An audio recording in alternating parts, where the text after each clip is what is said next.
Hello welcome back to my channel. നമ്മുടെ പുതിയ വീഡിയോയിലേക്ക് എല്ലാവർക്കും സ്വാഗതം. അപ്പോൾ ഇന്നത്തെ വീഡിയോ ഒരു ടോപ്പ് കട്ടിംഗ് ആണ് കേട്ടോ. സ്റ്റിച്ചിങ് നമ്മൾ ഉടനെ തന്നെ അപ്ലോഡ് ചെയ്യുന്നുണ്ട്. അപ്പോൾ ഇന്നത്തെ വീഡിയോയിൽ നമ്മൾ കട്ടിങ് മാത്രമേ കാണിക്കുന്നുള്ളൂ. വളരെ എളുപ്പത്തിലൊരു പഫ് സ്ലീവാണ് നമ്മളിന്ന് കട്ട് ചെയ്തെടുക്കുന്നത്. അപ്പോൾ ഇത് നമ്മൾ ചെയ്തെടുക്കുന്നത് ഒരു 14 വയസ്സായിട്ടുള്ള കുട്ടിക്കാണ്. പക്ഷേ വണ്ണം ഇല്ലാത്തതുകൊണ്ട് നമ്മളൊരു 13 വയസ്സിലേക്കാണ് കേട്ടോ മെഷർമെൻറ്റ് എടുക്കുന്നത്. ലെങ്ത് വൈസൊക്കെ സെയിം തന്നെയാണ്, 14-ൻ്റെയാണ് എടുക്കണമെങ്കിലും ഈ ഒരു ചെസ്റ്റ് സൈസ് അങ്ങനത്തെ അളവുകളൊക്കെ നമ്മളൊരു 13 വയസ്സിലേക്ക് എടുക്കുന്നുള്ളൂ. അപ്പോൾ വണ്ണം തീരെ കുറവാന്ന് പറഞ്ഞു. അപ്പോൾ നമ്മൾ കുറച്ചാണ് എടുക്കുന്നത്. അപ്പോൾ അത് എങ്ങനെയാണ് എടുക്കുക, ആ ഡീറ്റെയിൽ ആയിട്ടുള്ള കാര്യങ്ങളൊക്കെ ഒന്ന് നോക്കാം. അപ്പോൾ നമുക്ക് ആദ്യം തന്നെ എടുത്തിട്ടുള്ള മെറ്റീരിയലും ബാക്കി കാര്യങ്ങളൊക്കെ നോക്കാം. പിന്നെ ഇത് വളരെ സിമ്പിളായിട്ട് ചെയ്തെടുക്കാൻ പറ്റുന്ന ഒരു പാറ്റേൺ ആണ് കേട്ടോ. കാരണം നമ്മൾ മുന്നേയൊക്കെ കാണിച്ചിട്ടുണ്ട്. അപ്പോൾ ഞാൻ വീഡിയോസിലൊക്കെ പറഞ്ഞിട്ടുണ്ടായിരിക്കും എനിക്കൊരു മോഡൽ വന്നു കഴിഞ്ഞാൽ പിന്നെ കുറച്ച് നാളത്തേക്ക് അത് തന്നെ ആയിരിക്കും വരിക. അപ്പോൾ കഴിഞ്ഞ വീഡിയോയിലൊക്കെ ഞാൻ ഈ ഒരു സെയിം മോഡൽ കാണിച്ചിട്ടുണ്ടായിരുന്നു. പിന്നെ ഇത് ഏജ് വ്യത്യാസമുണ്ട്, അതുപോലെ സൈസൊക്കെ നിങ്ങൾക്ക് കിട്ടുമല്ലോ അളവുകളൊക്കെ. അപ്പോൾ അതുകൊണ്ടാണ് കേട്ടോ നമ്മളിത് വീഡിയോ ആയിട്ട് എടുത്തത്. അപ്പോൾ നമുക്കിതിനകത്ത് എടുത്തിട്ടുള്ള മെറ്റീരിയലും ബാക്കിയുള്ള കാര്യങ്ങളൊക്കെ നോക്കാം കേട്ടോ. അപ്പോൾ നമ്മൾ ഇതിനകത്ത് 2 മെറ്റീരിയലാണ് എടുത്തിട്ടുള്ളത്. കോട്ടൻ്റെ ആണ് കേട്ടോ, കോട്ടൺ പ്രിൻ്റാണ് ഈ വരുന്നത്. ടോപ്പിനായിട്ട് നമ്മൾ എടുത്തിട്ടുള്ളത് ഇത് ഞാനൊരു 1.25 മീറ്ററാണ് എടുത്തിട്ടുള്ളത്. അപ്പോൾ ഇത് സ്കേർട്ടിൽ നമ്മൾ ചെറിയൊരു ബോർഡർ വെച്ച് കൊടുക്കുന്നുണ്ട്. അപ്പോൾ അതുകൊണ്ട് ഞാൻ ഇതൊരു 1.25 മീറ്ററാണ് എടുത്തിട്ടുള്ളത്. അപ്പോൾ ഈ ഒരു ക്ലോത്തും പിന്നെ ഇതിന് ലൈനിങ്ങും നമ്മൾ എടുത്തിട്ടുണ്ട്. സെയിം കളർ ലൈനിങ് എടുത്തിട്ടുണ്ട്. അപ്പോൾ ലൈനിങ് ഞാൻ കുറവാണ് എടുത്തത്. കാരണം എന്ന് വെച്ച് കഴിഞ്ഞാൽ കറക്റ്റ് കളർ അവിടെ ഉണ്ടായിരുന്നില്ലേ. അപ്പോൾ ഞാൻ കിട്ടിയ ആ ഒരു അളവ് ഇങ്ങനെ എടുക്കുകയാണ് ചെയ്തത് കേട്ടോ. അതൊരു മീറ്ററൊന്നും ഇല്ല. അപ്പോൾ അതിൽ എങ്ങനെയാണ് അഡ്ജസ്റ്റ് ചെയ്ത് കട്ട് ചെയ്യാമെന്നും കൂടി ഞാൻ ഇതിനകത്ത് കാണിക്കുന്നുണ്ട്. അപ്പോൾ അതേ നമ്മളിവിടെ എടുത്തിട്ടുള്ള മെറ്റീരിയൽ ഇതാണ് കേട്ടോ. പിന്നെ സ്കേർട്ടിൽ നമ്മൾ നോർമൽ ടിഷ്യൂ ആണ് എടുത്തിട്ടുള്ളത്. അപ്പോൾ ഇതാണ് ലൈനിങ് വന്നിട്ട്. അപ്പോൾ ലൈനിങ്ങിൽ നമുക്ക് ആദ്യം മെഷർമെൻറ്റൊക്കെ വരച്ച് കട്ട് ചെയ്തെടുക്കാം. അപ്പോൾ കണ്ടോ, ലൈനിങ് ആകെ ഇത്രയേ ഉള്ളൂ, 1 മീറ്ററിനകത്ത് ഇല്ല. അപ്പോൾ 1 മീറ്റർ ആണെങ്കിലാണ് നമുക്ക് കറക്റ്റായിട്ട് ഫോൾഡ് ചെയ്ത് ലെങ്ത് വൈസ് നമുക്ക് കിട്ടുള്ളൂ. അപ്പോൾ ഞാൻ എന്ത് ചെയ്യണമെന്ന് വെച്ച് കഴിഞ്ഞാൽ ആദ്യം ഫുള്ളായിട്ട് നിവർത്തിയിട്ട് കൊടുക്കുകയാണ് കേട്ടോ ചെയ്യുന്നത്. ഫുള്ളായിട്ട് നിവർത്തിയിട്ട് കൊടുത്തിട്ട് നമുക്കൊന്ന് ഫോൾഡ് ചെയ്ത് കൊടുക്കാം. അപ്പോൾ ഇത് ഒരു 3/4 മീറ്റർ ഉണ്ടാവുള്ളൂ കേട്ടോ. അപ്പോൾ ഒരു സൈഡ്, അതായത് ഒരു ലെയറാണ് നമ്മളിപ്പോൾ ഫോൾഡ് ചെയ്ത് കൊടുത്തിട്ടുള്ളത്. ഒരു 10 ഇഞ്ച് വീതിയിൽ കിട്ടുന്ന പോലെ ഫോൾഡ് ചെയ്ത് കൊടുക്കുക. അപ്പോൾ ആദ്യം തന്നെ നമ്മൾ ഫ്രണ്ട് പോർഷനാണ് കേട്ടോ കട്ട് ചെയ്തെടുക്കുന്നത്. പിന്നെ നമുക്ക് ചെയ്യാനുള്ളത് ഇതിൽ ലെങ്ത്ത് അടയാളപ്പെടുത്തി കൊടുക്കണം. കണ്ടോ, ലെങ്ത്ത് വൈസ് ഒന്ന് അടയാളപ്പെടുത്തി കൊടുക്കാം. അപ്പോൾ ഞാനിവിടെ ഒരു 20 എടുക്കുന്നുണ്ട് കേട്ടോ ലെങ്ത്ത്. അപ്പോൾ ഇതിനകത്ത് നമ്മൾ നോർമലായിട്ട് ഫോൾഡ് ചെയ്ത് കൊടുക്കുകയാണെങ്കിൽ 16-17 ലെങ്ത്ത് കിട്ടുള്ളൂ. അപ്പോൾ നമുക്ക് സ്റ്റിച്ചിങ്ങിന് ശേഷം ഒരു 18 അല്ലെങ്കിൽ 18.5 വേണം ലെങ്ത്ത് വൈസ്. അപ്പോൾ അതുകൊണ്ടാണ് നമ്മളിത് ഇങ്ങനെ എടുത്തിട്ടുള്ളത് കേട്ടോ. ഇനി നമുക്ക് ആ ഒരു ലൈൻ ഇതുപോലെ ഒന്ന് വരച്ചിട്ട് കൊടുത്തിട്ടുണ്ട്. നമുക്ക് വേണ്ട അളവുണ്ടല്ലോ അതൊന്ന് വരച്ച് കൊടുത്തിട്ടുണ്ട്. അപ്പോൾ ഞാൻ ജസ്റ്റ് കാണിക്കാം കേട്ടോ ഇതിനകത്ത് എത്ര നമ്മൾ ക്ലോത്ത് എടുത്തിട്ടുണ്ട്. ഇത് ഒരു 3/4 മീറ്റർ ഉണ്ട്, ഒരു 75-76 ഉണ്ടാവുള്ളൂ. അപ്പോൾ 3/4 മീറ്ററൊക്കെ ഉണ്ടാവുള്ളൂ. അപ്പോൾ ഇനി നമുക്ക് ഇതിനകത്ത് ബാക്കിയുള്ള മെഷർമെൻറ്റുകൾ വരച്ച് കൊടുക്കാം. അപ്പോൾ ഇത് കട്ട് ചെയ്ത് മാറ്റണമൊന്നുമില്ല, മെഷർമെൻറ്റൊക്കെ വരച്ച് കൊടുത്തതിന് ശേഷം നമുക്കിത് കട്ട് ചെയ്ത് മാറ്റാം കേട്ടോ. അപ്പോൾ ഇതിനകത്ത് നമ്മൾ ആദ്യം തന്നെ ഷോൾഡറാണ് മാർക്ക് ചെയ്യാൻ പോകുന്നത്. അപ്പോൾ ഇതൊരു 13 വയസ്സായ കുഞ്ഞിൻ്റെ അളവിലേക്കാണ് കേട്ടോ നമ്മൾ ചെയ്തെടുക്കുന്നത്. ലെങ്ത്ത് ഞാൻ കുറച്ച് കൂടുതൽ എടുത്തിട്ടുണ്ടെന്നേ ഉള്ളൂ, ബാക്കിയെല്ലാം 13 വയസ്സിൻ്റെ മെഷർമെൻറ്റാണ്. അപ്പോൾ ആദ്യം തന്നെ ഷോൾഡർ ഒരു 6 ഇഞ്ച് അടയാളപ്പെടുത്തി കൊടുത്തിട്ടുണ്ട്. സെയിം തന്നെ നമ്മൾ ആം ഹോളും 6 ഇഞ്ച് അടയാളപ്പെടുത്തി കൊടുക്കുന്നുണ്ട്. അപ്പോൾ ഇതുപോലെ അടയാളപ്പെടുത്തി കൊടുത്തിട്ടുണ്ട്. ഇനി നമുക്ക് ആം ഹോൾ ഉണ്ടല്ലോ, ആം ഹോൾ ഒപ്പം തന്നെ വരച്ച് കൊടുക്കുക കേട്ടോ. ആം ഹോൾ ജസ്റ്റ് ഇതുപോലെ കർവ് ചെയ്ത് കൊടുക്കുക കണ്ടോ, ഇതുപോലെ ഒന്ന് കർവ് ചെയ്ത് കൊടുക്കുക. അടുത്തതായിട്ട് നമുക്ക് ചെസ്റ്റ് അടയാളപ്പെടുത്തി കൊടുക്കാം. അപ്പോൾ ഞാനിവിടെ ചെസ്റ്റ് 8 ഇഞ്ചാണ് എടുക്കുന്നത്. എക്സ്ട്രാ നമ്മളൊരു 1.5 ഇഞ്ച് ഇട്ട് കൊടുക്കുന്നുണ്ട് കേട്ടോ, 1.5 ഇഞ്ച് എക്സ്ട്രാ ഇട്ട് കൊടുക്കുന്നുണ്ട്. ഇനി നമുക്ക് ചെസ്റ്റ് കഴിഞ്ഞാൽ വേസ്റ്റ് ലെങ്ത്ത് അടയാളപ്പെടുത്തി കൊടുക്കാം. അപ്പോൾ വേസ്റ്റ് ലെങ്ത്ത് ഒരു 11 ഞാൻ അടയാളപ്പെടുത്തി കൊടുക്കുന്നത്. 10.5 എടുത്താൽ മതിയായിരിക്കും കേട്ടോ, 10-10.5 എടുത്താൽ മതിയായിരിക്കും. നമ്മൾ ഹൈറ്റ് ഉള്ളതുകൊണ്ട് കുറച്ച് കൂടുതൽ എടുത്തതാണ് കേട്ടോ. ഇനി നമ്മളതിനകത്ത് വേസ്റ്റ് റൗണ്ടിലൂടെ 7.5 അടയാളപ്പെടുത്തി കൊടുക്കുന്നത്. മേലെ കൊടുത്തിട്ടുള്ള സെയിം തന്നെ 1.5 അടയാളപ്പെടുത്തി കൊടുക്കുന്നുണ്ട്. ഇനി ഇതിൻ്റെ താഴ്വശത്ത് നമ്മൾ 1.5 എവിടെയാണോ വരുന്നത് അവിടെ ഒന്ന് ജസ്റ്റ് മാർക്ക് ചെയ്ത് കൊടുക്കുന്നുണ്ട് കേട്ടോ. ഇനി ഈ ഒരു അളവുകൾ തമ്മിൽ നമുക്ക് ജോയിൻ്റ് ഇട്ട് കൊടുക്കാം. അപ്പോൾ ഈ ടോപ്പ് നമ്മൾ സ്ലിറ്റ് വെച്ചിട്ടാണ് സ്റ്റിച്ച് ചെയ്തെടുക്കുന്നത് കേട്ടോ. അപ്പോൾ ഈ ഒരു പോയിന്റുകൾ നമ്മൾ ജസ്റ്റ് ഇതുപോലെ ഒന്ന് ജോയിൻ്റ് ഇട്ട് കൊടുക്കുക. അപ്പോൾ ഇതുപോലെ ജോയിൻ്റ് ഇട്ട് കൊടുത്തിട്ടുണ്ട്. ഇനി അടുത്തതായിട്ട് നമുക്ക് സ്ലിറ്റിൻ്റെ ലെങ്ത്ത് അടയാളപ്പെടുത്തി കൊടുക്കാം. അപ്പോൾ ഈ ഒരു പോയിന്റിൽ വെച്ചിട്ട് താഴേക്ക് നമുക്ക് സ്ലിറ്റിൻ്റെ ലെങ്ത്ത് വന്നിട്ട് ഒരു 15 ഇഞ്ച് മാർക്ക് ചെയ്തിട്ട് ഇതുപോലെ ഒന്ന് നീട്ടി വരച്ചു കൊടുക്കാം കേട്ടോ. അപ്പോൾ സ്ലിറ്റ് ആയിട്ടുണ്ട്. ഇനി നമുക്ക് അടുത്തത് നെക്കാണ് വരച്ചു കൊടുക്കാനുള്ളത്. അപ്പോൾ നമ്മളിത് ഫ്രണ്ട് പോർഷനാണ് എടുക്കുന്നത്. അപ്പോൾ ഫ്രണ്ട് പോർഷനും ബാക്ക് പോർഷനും സെയിം നെക്കാണ് എടുക്കുന്നത്. അപ്പോൾ നിങ്ങൾ മാറ്റി എടുക്കുന്നുണ്ടെങ്കിൽ അത് സെപ്പറേറ്റ് തന്നെ വരച്ചെടുത്തോളൂ കേട്ടോ. അപ്പോൾ ഞാനിവിടെ നെക്ക് അടയാളപ്പെടുത്തി കൊടുക്കുന്നുണ്ട്. ആദ്യം നമുക്ക് നെക്കിൻ്റെ വിഡ്ത്ത് അടയാളപ്പെടുത്തി കൊടുക്കാം. അപ്പോൾ വിഡ്ത്ത് വന്നിട്ട് ഞാനൊരു 3 ഇഞ്ചോളം എടുക്കുന്നുണ്ട് കേട്ടോ. 3 ഇഞ്ചോളം എടുക്കുന്നുണ്ട് നെക്കിൻ്റെ വിഡ്ത്ത്.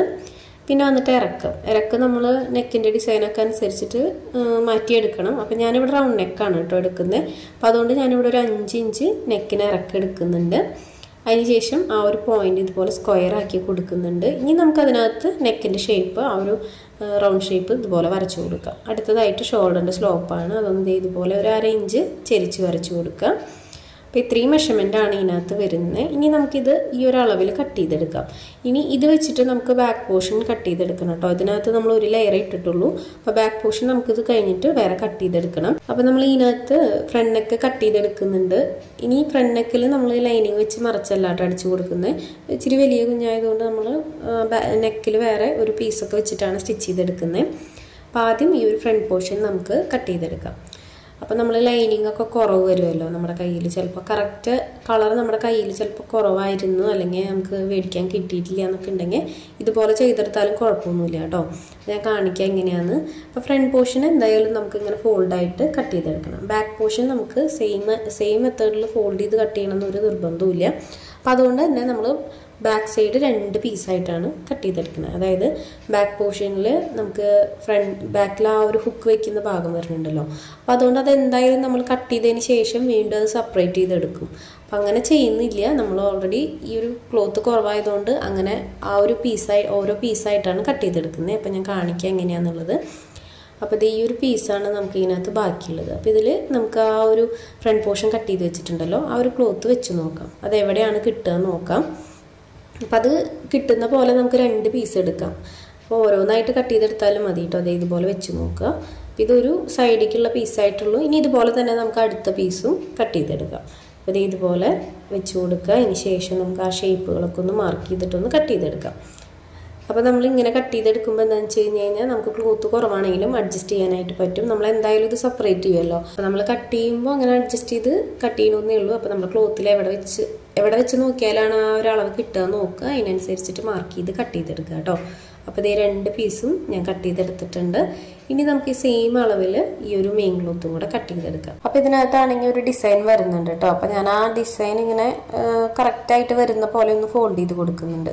അതെനിക്ക് നീളനെ തന്നെ വരണം, എന്നാലാണ് ഈ ഒരു ഡ്രസ്സിന് ഭംഗി ഉണ്ടാവുള്ളൂ കേട്ടോ. നമ്മൾ ഇതുപോലെ തയ്ച്ചാൽ എനിക്ക് അങ്ങനെ ചില ഡ്രസ്സുകൾ ഞാൻ അങ്ങനെ കാണാറുണ്ട്. പക്ഷെ നമുക്ക് ഈ ഒരു ഡിസൈൻ കറക്റ്റായിട്ട് സ്ട്രെയിറ്റ് ആയിട്ട് വന്നാലാണ് ഭംഗി ഉണ്ടാവുക.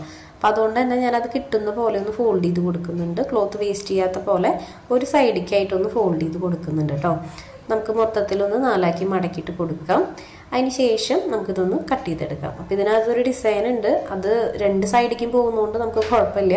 ഇനി ഒരു സൈഡിലേക്ക് മാത്രമുള്ള ഡിസൈനൊക്കെ മാംഗോ ഡിസൈനൊക്കെ ആകുമ്പോൾ ചിലപ്പോൾ ഒരു സൈഡിലേക്ക് മാത്രമൊക്കെ ആണെങ്കിൽ അത് നോക്കിയിട്ട് വേണം കേട്ടോ കട്ട് ചെയ്യാനായിട്ട്. അതായത് ഫോൾഡ് ചെയ്യുമ്പോൾ ശ്രദ്ധിച്ചിട്ട് വേണം ഫോൾഡ് ചെയ്യാനായിട്ട്. ഇനി നമുക്ക് ഈ ലൈനിങ് പീസ് ഇതേപോലെ വെച്ച് നോക്കാം. അപ്പോൾ അത് കറക്റ്റാണ് കേട്ടോ. നമ്മൾ ഫോൾഡ് ചെയ്ത ക്ലോത്തിലേക്ക് കറക്റ്റാണ്. അപ്പോൾ ആ അളവ് ഇതേപോലെ വെച്ച് നോക്കിയിട്ട് നമുക്ക് മെഷർമെൻറ്റുകളൊക്കെ ഒന്ന് മാർക്ക് ചെയ്ത് കൊടുക്കാം. അപ്പോൾ ലെങ്ത് വൈസ് ഞാനൊന്ന് ഇച്ചിരി കൂടെ ഇറക്കി വെച്ചിട്ടുണ്ട് കേട്ടോ മെയിൻ ക്ലോത്തിൽ. അപ്പോൾ ഇതേപോലെ വെച്ച് കൊടുക്കുന്നുണ്ട്. നമ്മളെപ്പോഴും കുറച്ച് റഫായിട്ടാണല്ലോ കട്ട് ചെയ്തെടുക്കുക. മെയിൻ ക്ലോത്ത് കറക്റ്റ് അളവിന് കട്ട് ചെയ്യണമെന്നില്ല, ഒന്ന് റഫായിട്ട് കട്ട് ചെയ്തെടുത്താൽ മതി. കാരണം നമ്മൾ ലൈനിങ്ങിൽ കറക്റ്റ് അളവ് കൊടുത്തിട്ടുണ്ടല്ലോ. അപ്പോൾ ഇതുപോലെ വെച്ചിട്ട് നമ്മൾ നെക്ക് മൊത്തത്തിൽ വരച്ചെടുക്കുന്നുണ്ട്. ബാക്കി എല്ലാ മെഷർമെൻറ്റുകളും നമ്മൾ ഈ ഒരു ലൈനിങ് ക്ലോത്ത് വെച്ചിട്ട് നമുക്ക് വരച്ചെടുക്കാം. അപ്പോൾ ഇതുപോലെ വരച്ചെടുക്കുന്നുണ്ട്. ഇനി നമുക്ക് ഈ അളവിൽ അത് കട്ട് ചെയ്തെടുക്കാം കേട്ടോ. ഇത് ഞാൻ കുറച്ച് കൂടുതൽ എടുത്തിട്ടുണ്ട് കേട്ടോ മെറ്റീരിയൽ. കാരണം അവർക്ക് സ്കേർട്ടിൽ കുറച്ച് വെച്ച് കൊടുക്കാൻ പറഞ്ഞിട്ടുണ്ടായിരുന്നു. അപ്പോൾ സ്കേർട്ടിൽ നമ്മൾ ചെറിയൊരു ബോർഡറൊക്കെ വെച്ച് കൊടുക്കുന്നുണ്ട്. അപ്പം അതിനുള്ള ക്ലോത്ത് നമ്മൾ ഇതിനകത്ത് കൂടുതൽ എടുത്തിട്ടുണ്ട്. ഇപ്പോൾ നോർമലായിട്ടൊരു ടോപ്പ് തയ്ക്കാമെന്ന് വിചാരിക്കുക. അതായത് സ്കേർട്ടിലൊന്നും ഡിസൈൻ ചെയ്യാതെ സാധാരണ ഒരു ടോപ്പ് തയ്ക്കുകയാണെങ്കിൽ 1 മീറ്ററൊക്കെ മതിയായിരിക്കും കേട്ടോ നമുക്ക് സ്റ്റിച്ച് ചെയ്യാനായിട്ട്. അപ്പോൾ വീതിയുള്ള ക്ലോത്തൊക്കെ ഉണ്ടാവില്ലേ, അപ്പം അങ്ങനെയുള്ള ക്ലോത്താണെങ്കിൽ നിങ്ങൾ 3/4 മീറ്റർ എടുത്താലും നമുക്ക് ഒരു പഫ് സ്ലീവ് ഒക്കെ ചെയ്യാൻ 13 വയസ്സിന് മതിയായിരിക്കും. അപ്പം ഇത് ഞാൻ സ്കേർട്ടിലും കൂടെ ഡിസൈൻ ചെയ്യണോണ്ടാണ് കേട്ടോ ഒരു 1.25 മീറ്ററൊക്കെ എടുത്തത്. അത്രയും ആവശ്യം വരുന്നില്ല. അപ്പോൾ നമുക്ക് കുറച്ച് അധികം താഴെ ചെറുതായിട്ട് ഞൂറിയൊക്കെ ഇട്ട് കൊടുക്കില്ലേ സ്കേർട്ടിന് താഴെ. അപ്പം അങ്ങനെയൊക്കെ ഇട്ട് കൊടുക്കണം എന്നൊക്കെ ഉണ്ടെങ്കിൽ മാത്രം ഇത്ര എടുത്താൽ മതി മെറ്റീരിയൽ. അല്ലെങ്കിൽ ഒരു 3/4 മീറ്റർ അല്ലെങ്കിൽ 1 മീറ്ററൊക്കെ എടുത്താൽ മതിയാവും കേട്ടോ. 3/4 മീറ്റർ മതിയായിരിക്കും. അപ്പോൾ ഈ ഒരു അളവിൽ നമ്മൾ കട്ട് ചെയ്തെടുക്കുന്നുണ്ട് കേട്ടോ. ആ ഒരു ഷേപ്പിൽ നമ്മൾ കട്ട് ചെയ്തെടുത്തിട്ടുണ്ട്. അപ്പോൾ ഇത് നെക്കും കൂടെ കട്ട് ചെയ്ത് മാറ്റി വയ്ക്കുക. അപ്പോൾ ഈ ഒരു ഫ്രണ്ട് പോർഷനിൽ നമ്മൾ നെക്കിൽ ക്യാൻവാസ് അല്ല ചെറിയൊരു ക്ലോത്ത് വെച്ച് മറച്ചാണ് കേട്ടോ സ്റ്റിച്ച് ചെയ്തെടുക്കുന്നത്. അപ്പോൾ അത് ഇച്ചിരി കട്ടിയിൽ നിൽക്കാൻ വേണ്ടിയിട്ട് ചെറിയൊരു ക്ലോത്തും കൂടെ വെച്ചിട്ട് ഒന്ന് മറച്ചടിച്ച് കൊടുക്കുന്നുണ്ട്. അത് ഞാൻ സ്റ്റിച്ചിങ്ങിൻ്റെ സമയത്ത് കാണിക്കാം കേട്ടോ എങ്ങനെയാണ്. അപ്പോൾ അത് ഇതുപോലെ നമ്മൾ കട്ട് ചെയ്തെടുത്തിട്ടുണ്ട്. നമ്മുടെ കട്ടിങ് അവിടെ കഴിഞ്ഞിട്ടുണ്ട്. ഇനി ഈ ഒരു സ്ലീവും കൂടെ നമുക്ക് ഈ മെഷർമെൻറ്റിൽ എങ്ങനെയാണ് എടുക്കാൻ നോക്കാം. അപ്പോൾ ആദ്യം നമുക്ക് ബാലൻസ് ക്ലോത്ത് ഇതുപോലെ ഒന്ന് ഫോൾഡ് ചെയ്ത് കൊടുക്കാം. അപ്പോൾ ആ ഒരു സ്ലീവിൻ്റെ ക്ലോത്ത് എങ്ങനെയാണ് വരണേന്ന് നോക്കണം കേട്ടോ. നമ്മൾ ബ്ലൗസ് എങ്ങനെയാണ് ചെയ്തതെന്ന് വെച്ച് കഴിഞ്ഞാൽ അതുപോലെ തന്നെയാണ് സ്ലീവിൻ്റെ ക്ലോത്തും ചെയ്യേണ്ടത്. അതായത് ഇപ്പോൾ ആ ഒരു ക്ലോത്തിൽ ഡിസൈൻ വരുന്നുണ്ടെങ്കിൽ സ്ലീവും അതുപോലെ തന്നെ വെച്ചാലാണ് ഭംഗി ഉണ്ടാവുക. അതായത് നമ്മൾ ടോപ്പ് സ്ട്രെയിറ്റ് ആയിട്ടാണ് ഈ ഒരു ക്ലോത്തിൽ ഇപ്പോൾ ലൈനൊക്കെ വരുന്നുണ്ട്. സ്ട്രെയിറ്റ് ലൈനാണല്ലോ വന്നിട്ടുള്ളത്. അപ്പോൾ സ്ട്രെയിറ്റ് ആയിട്ട് തന്നെ നമ്മൾ ടോപ്പിൽ കട്ട് ചെയ്തിട്ടുണ്ടെങ്കിൽ സ്ലീവിൽ അങ്ങനെ തന്നെ കട്ട് ചെയ്യാൻ ശ്രമിക്കണം കേട്ടോ. എന്നാലാണ് നമുക്ക് ആ ഒരു ഭംഗി കിട്ടുള്ളൂ. നേരെ മറിച്ച് നമ്മൾ കട്ട് ചെയ്ത് സ്റ്റിച്ച് ചെയ്ത് വരുമ്പോൾ എനിക്കത് അത്ര ഭംഗി തോന്നാറില്ല. ഞാൻ കൂടുതൽ അങ്ങനെ തന്നെയാണ് കേട്ടോ ചെയ്തെടുക്കാറ്. അതായത് നമ്മൾ ടോപ്പിൽ സ്ട്രെയിറ്റ് ആയിട്ട് വെച്ചിട്ടുണ്ടെങ്കിൽ അതുപോലെ തന്നെയാണ് സ്ലീവിലും ചെയ്തെടുക്കാം. അപ്പോൾ ആദ്യം തന്നെ നമുക്ക് ഈ ആം ഹോൾ ഉണ്ടല്ലോ, ആം ഹോൾ ഇതുപോലെ വെച്ചിട്ട് സ്ലീവ് മാർക്ക് ചെയ്യാം. അതിന് മുന്നേ നമുക്ക് ആദ്യം സ്ലീവിൻ്റെ ലെങ്ത്ത് അടയാളപ്പെടുത്തി കൊടുക്കണം. അപ്പോൾ ഇതിൽ ചെറിയ വ്യത്യാസമുണ്ട് കേട്ടോ. ഞാൻ കഴിഞ്ഞ വീഡിയോയിൽ അത് കാണിച്ചിട്ടുണ്ടായിരുന്നില്ല. അപ്പോൾ നമുക്ക് സ്ലീവിൻ്റെ ലെങ്ത്ത് എത്രയാണ് വേണ്ടതെന്ന് നോക്കാം. അപ്പോൾ എനിക്കിവിടെ വേണ്ടത് ഒരു 4.5 ഇഞ്ചാണ് കേട്ടോ. അപ്പം ഞാൻ അതിനകത്ത് കൂടുതൽ ഇട്ടിട്ടുള്ളത് 1.5 ഇഞ്ചാണ്. അപ്പോൾ ഇത് 1.5 ഇഞ്ചിൽ ഞാൻ മാർക്ക് ചെയ്ത് കൊടുക്കുന്നുണ്ട്. അപ്പോൾ നമ്മൾ എപ്പോഴും സ്ലീവിൽ ഒരു 1/4 ഇഞ്ചിൻ്റെ ഇലാസ്റ്റിക്കൊക്കെ വെച്ച് കൊടുക്കുകയായിരിക്കും കേട്ടോ നല്ലത്. അല്ലെങ്കിൽ അത് ഓവറായി പോകും നമ്മൾ വലിയ ഇലാസ്റ്റിക്കൊക്കെ വെക്കുമ്പോൾ. അപ്പോൾ ആദ്യം തന്നെ നമുക്ക് അതൊന്ന് മാർക്ക് ചെയ്ത് കൊടുക്കാം. നിങ്ങൾ എത്രയാണോ സ്ലീവ് വെക്കാൻ ഉദ്ദേശിക്കുന്നത്, അതായത് സ്ലീവിൻ്റെ ലെങ്ത്ത് എത്രയാണോ വെക്കാൻ ഉദ്ദേശിക്കുന്നത് അതിൻ്റെ കൂടെ ഒരു 1.5 ഇഞ്ച് ആഡ് ചെയ്യുക. അപ്പോൾ ഇത് 1/4 ഇഞ്ചിൽ വെക്കുമ്പോഴുള്ള കാര്യമാണ് കേട്ടോ ഞാൻ പറയുന്നത്. അതായത് 1/4 ഇഞ്ചിൽ ഇലാസ്റ്റിക് എടുക്കുമ്പോഴുള്ള കാര്യമാണ് കേട്ടോ പറയുന്നത്. അപ്പോൾ ഇത് ഇതുപോലെ മാർക്ക് ചെയ്ത് കൊടുത്തിട്ടുണ്ട്. ഇനി നമുക്ക് 1.5 ഇഞ്ച് കണ്ടോ 1.5 ഇഞ്ച് ഇതുപോലെ ഒന്ന് മാർക്ക് ചെയ്ത് കൊടുക്കാം. അപ്പോൾ ഈ ഒരു പീസ് ഉണ്ടല്ലോ, ഈ ഒരു പീസിൽ വേണം നമ്മൾ മൊത്തത്തിൽ ഫോൾഡ് ചെയ്ത് കൊടുക്കാൻ. അതായത് ഇലാസ്റ്റിക് കയറ്റി കൊടുക്കാനുള്ള ഭാഗം ആ ഒരു സ്പേസും കൂടെ ഇട്ടിട്ട് ഇതിൽ വേണം മാർക്ക് ചെയ്ത് കൊടുക്കാനായിട്ട്. ഇനി നമുക്ക് ലൈനിങ്ങിൻ്റെ പീസിൽ നിന്ന് ഇതുപോലെ ആം ഹോൾ വെച്ച് നോക്കുക. അത് കറക്റ്റായിട്ട് എൻഡിൽ നിന്ന് വെച്ച് കൊടുക്കുക. അതായത് ഫോൾഡുള്ള വശത്തു നിന്നല്ല നമ്മൾ ആം ഹോൾ സ്റ്റാർട്ട് ചെയ്യേണ്ടത്. ആ ഒരു ആം ഹോളിൻ്റെ താഴ്വശം ഉണ്ടല്ലോ, അതായത് കൈക്കുഴിയിൽ നിന്നാണ് കേട്ടോ നമ്മൾ സ്റ്റാർട്ട് ചെയ്യേണ്ടത്. ഫോൾഡ് ചെയ്ത വശത്തല്ല, ഓപ്പണിങ് വരുന്ന വശത്തു നിന്ന് സ്ലീവ് ഇതുപോലെ വെച്ച് കൊടുക്കുക. അതിന് ശേഷം ആ ഷേപ്പിൻ്റെ അവിടെ താഴെ ഒരു 2 ഇഞ്ച് മാർക്ക് ചെയ്ത് കൊടുത്തിട്ട് ഇതുപോലെ ഒന്ന് വരച്ചു കൊടുക്കുക. ഇനി നമുക്ക് ഈ ഒരു പോയിന്റിൽ നിന്ന് നമുക്ക് പഫ് എത്ര ഉയർന്ന് നിൽക്കണം എന്ന് വെച്ച് കഴിഞ്ഞാൽ അതിനനുസരിച്ചിട്ട് മാർക്ക് ചെയ്ത് കൊടുക്കുക. ഒരു 2-2.5 എടുത്താലും അത്യാവശ്യം ഉയർന്ന് നിൽക്കും കേട്ടോ. അതിന് ശേഷം നമുക്ക് ഇതുപോലെ ഒന്ന് ആ ഷേപ്പ് വരച്ചു കൊടുക്കാം കണ്ടോ. അപ്പോൾ ഇതുപോലെയാണ് സ്ലീവ് വരുന്നത്. അപ്പോൾ താഴ്വശം നമ്മൾ മടക്കി സ്റ്റിച്ച് ചെയ്തിട്ട് ആ ഒരു ഇലാസ്റ്റിക്കും കൂടെ ഇടുമ്പോൾ നല്ല നീറ്റായിട്ട് തന്നെ വരും. അപ്പോൾ അത്രയും ക്ലോത്ത് നമുക്ക് മേൾവശത്ത് സ്ലിറ്റ് അതായത് പ്ലീറ്റ്സും കൂടി ഇട്ട് കൊടുക്കാനുള്ളത് കിട്ടും. അപ്പോൾ കറക്റ്റ് നമ്മൾ ആ ഒരു പോയിന്റ് ഇട്ട് കൊടുത്തിട്ടുണ്ടല്ലോ, ആ ഒരു പോയിന്റിൽ നമ്മൾ പ്ലീറ്റ്സ് ഇട്ട് കൊടുക്കുകയാണ് കേട്ടോ ചെയ്യുന്നത്. അപ്പോൾ ഇതൊന്ന് ഞാൻ ഓപ്പൺ ചെയ്തെടുക്കുന്നുണ്ട് കേട്ടോ. ഫോൾഡ് ചെയ്തപ്പോൾ ആ ഒരു വശം ഫോൾഡായിട്ടാണ് വന്നിട്ടുള്ളത്. നമ്മൾ ആ ഒരു ഷോൾഡർ മാർക്ക് വെച്ച് കൊടുത്തല്ലോ, നമ്മൾ ലൈനിങ് വെച്ചിട്ടുള്ള ആ ഒരു പീസ്, അവിടെ ഒന്ന് ജസ്റ്റ് ഇതുപോലെ കട്ടിങ്സ് ഇട്ട് കൊടുത്തിട്ടുണ്ട്. അപ്പോൾ ഇത്രയാണ് നമുക്ക് ഈ ഒരു സ്ലീവിൽ കട്ടിങ്സ് വരുന്നത്. പിന്നെ ഇതിനകത്ത് നമുക്ക് ഇലാസ്റ്റിക്കും കൂടെയാണ് കേട്ടോ വേണ്ടത്. ഇനി ബാലൻസ് ക്ലോത്ത് ഇത്രയുണ്ട്. അപ്പോൾ ഇതിനകത്ത് നമ്മൾ സ്കേർട്ടിൽ ചെറിയൊരു ബോർഡറോ നമുക്ക് നോക്കിയിട്ട് സ്റ്റിച്ചിങ്ങിൻ്റെ സമയത്ത് എങ്ങനെയാണെങ്കിൽ വെച്ച് കൊടുക്കാം കേട്ടോ. അപ്പോൾ നമ്മുടെ സ്ഥിരം കസ്റ്റമർ ആയതുകൊണ്ട് നമ്മൾ എന്ത് ചെയ്താലും കുഴപ്പമില്ല. സ്കേർട്ടിൽ എന്തെങ്കിലും ഡിസൈൻ ചെയ്യാൻ മാത്രമേ പറഞ്ഞിട്ടുള്ളൂ കേട്ടോ. അത് നമുക്ക് നമ്മുടെ ഇഷ്ടത്തിന് ചെയ്യാം. അപ്പോൾ ഞാനത് എന്താ ചെയ്യേണ്ടതെന്ന് തീരുമാനിച്ചിട്ടില്ല. അതുകൊണ്ട് ഇതിനകത്ത് കട്ട് ചെയ്യുന്നില്ല. ബോർഡർ വെക്കണോ അതോ താഴെ പ്ലീറ്റ്സ് ഇട്ട് കൊടുക്കണോ തീരുമാനിച്ചിട്ടില്ല. അപ്പോൾ അത് നമുക്ക് സ്റ്റിച്ചിങ്ങിൻ്റെ സമയത്ത് നോക്കാം കേട്ടോ. അപ്പോൾ ഈ ഒരു ക്ലോത്ത് നമുക്ക് അതിനായിട്ട് മാറ്റി വെക്കാം. അപ്പോൾ ഇതിനകത്ത് നമുക്ക് ആ ബാക്കിലെ ഹുക്ക് മറച്ച് സ്റ്റിച്ച് ചെയ്യാനുള്ള ക്ലോത്തും കൂടെ എടുക്കണം കേട്ടോ. അപ്പോൾ അത് ഞാൻ നെക്കൊക്കെ കട്ട് ചെയ്തപ്പോൾ ചെറിയ സൈഡൊക്കെ വന്നിട്ടുണ്ടായിരുന്നു. അപ്പോൾ അത് ഞാൻ ജോയിൻ്റ് ഇട്ടിട്ട് എടുക്കാമെന്നാണ് കേട്ടോ വിചാരിച്ചിട്ടുള്ളത്. പിന്നെ നമുക്ക് സ്കേർട്ടാണ്. അപ്പോൾ സ്കേർട്ടിൻ്റെ കട്ടിങ് ഞാൻ കാണിക്കണില്ല. കാരണം എന്താണെന്ന് വെച്ച് കഴിഞ്ഞാൽ സ്കേർട്ടിൻ്റെ ആ ഒരു ലെങ്ത്ത് ഇതിനകത്ത് മാർക്ക് ചെയ്യാൻ പറ്റുന്നില്ല കേട്ടോ. വീഡിയോയിൽ കറക്റ്റായിട്ട് കിട്ടുന്നില്ല, ലെങ്ത്ത് കൂടുതലായതുകൊണ്ട്. അപ്പോൾ ഞാൻ അത് സ്റ്റിച്ചിങ്ങിൻ്റെ സമയത്ത് പറയാം. ലെങ്ത്തും അരവണ്ണൊക്കെ എത്ര എടുക്കണം എന്നുള്ളത് സ്റ്റിച്ചിങ്ങിൻ്റെ സമയത്ത് കറക്റ്റായിട്ട് പറയാം കേട്ടോ. അപ്പോൾ നമ്മുടെ കട്ടിങ് എല്ലാം കഴിഞ്ഞിട്ടുണ്ട്. അപ്പോൾ ഇതിനകത്ത് പ്രത്യേകം ശ്രദ്ധിക്കേണ്ടത് നമുക്ക് ലൈനിങ് കുറവാണെങ്കിലും, അതായത് 1 മീറ്റർ കറക്റ്റ് ലൈനിങ് ഇല്ലെങ്കിലും ഇതുപോലെ കട്ട് ചെയ്തെടുക്കാം കേട്ടോ. നമ്മൾ സ്റ്റിച്ച് ചെയ്യുമ്പോൾ എന്തായാലും ഓപ്പൺ ചെയ്യുന്നതുകൊണ്ട് നമുക്ക് അത്രയും റിസ്ക് ഒന്നും വരുന്നില്ല. നമ്മളെപ്പോഴും ഫോൾഡ് ചെയ്ത് കട്ട് ചെയ്ത് ശീലമായതുകൊണ്ട് നമുക്ക് ചെറിയൊരു ഇതുണ്ടായിരിക്കും അങ്ങനെ കട്ട് ചെയ്യുമ്പോൾ. പക്ഷെ ഇങ്ങനെ കട്ട് ചെയ്തെടുത്തോണ്ടൊന്നും ഒരു കുഴപ്പമില്ല കേട്ടോ. നമുക്ക് സിമ്പിളായിട്ട് തന്നെ സാധാരണ പോലെ തന്നെ സ്റ്റിച്ച് ചെയ്തെടുക്കാനായിട്ട് പറ്റും. അപ്പോൾ ഇതാണ് ഇന്നത്തെ കട്ടിങ് കേട്ടോ. വളരെ എളുപ്പത്തിൽ നമ്മളൊരു ടോപ്പ് കട്ട് ചെയ്തെടുത്തിട്ടുണ്ട്. പിന്നെ ഇതിൻ്റെ ഏജ് വന്നിട്ട് 13 ആണ്.